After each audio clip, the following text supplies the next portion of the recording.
ফুটপাতে ব্যবসায়ীরা ব্যবসা করতে পারে না। একজন শীর্ষ ব্যক্তির চাহিদা মেটাতে একজন অযোগ্য প্রার্থীকে মনোনয়ন দিলেন। জামানত বাজেয়াপ্ত হয়েছিল একবার, আরেকবার গোহারা হেরেছিল। একটা সন্দেশ খাওয়াইলেই আমরা মহা খুশি।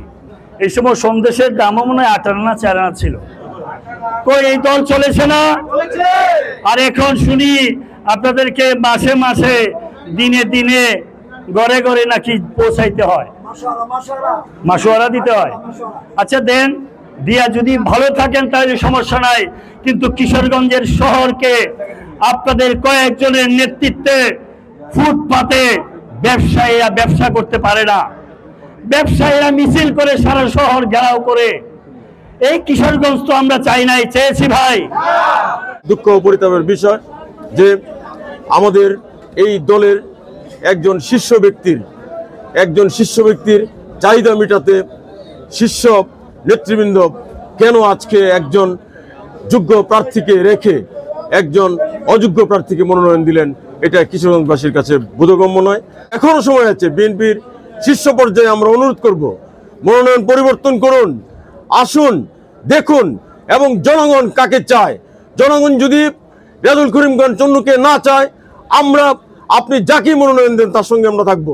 যে জিনিসটা আমাদের দলের ভারপ্রাপ্ত চেয়ারম্যান জনাব তারেক রহমান সাহেব ইতিপূর্বে বলেছেন যে যারা ত্যাগী, যাদের যোগ্যতা আছে, যারা দলের প্রতি নিবেদিত, যারা দেশপ্রেমী, তাদেরকে মনোনয়ন দেওয়া হবে। যে ব্যক্তিকে আজকে মনোনয়ন দেওয়া হয়েছে, উনি কি এর আগে কোন সময় মনোনয়ন চাইছেন? উনি তো এর আগে 2 পৌরসভা নির্বাচন করছেন। ওনার প্রতি আমি সম্মান রেখে বলতে চাই, 2 পৌরসভার মেয়র নির্বাচন করে বলতে গেলে একেবারে গো হারার মতো আছেন। যে ব্যক্তিকে দল 2 কিশোরগঞ্জ পৌরসভায় মেয়রের নির্বাচনে দাঁড় করিয়েছিল, জামানত বাজেয়াপ্ত হয়েছিল একবার, আরেকবার গোহারা হেরেছিল, সেই লোকটা কোনোভাবেই একটা সংসদীয় আসনের নির্বাচনে শতকরা 10 ভোট পাওয়ার যোগ্যতা অর্জন করে নাই।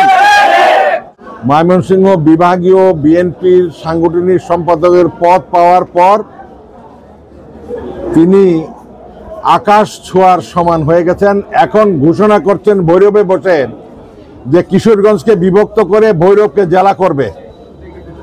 আমি তার প্রতিবাদে এবং তাকে অবাঞ্ছিত করতে, কিশোরগঞ্জে যাতে প্রবেশ করতে না পারে, সেই জন্য আমি নির্বাচন করি।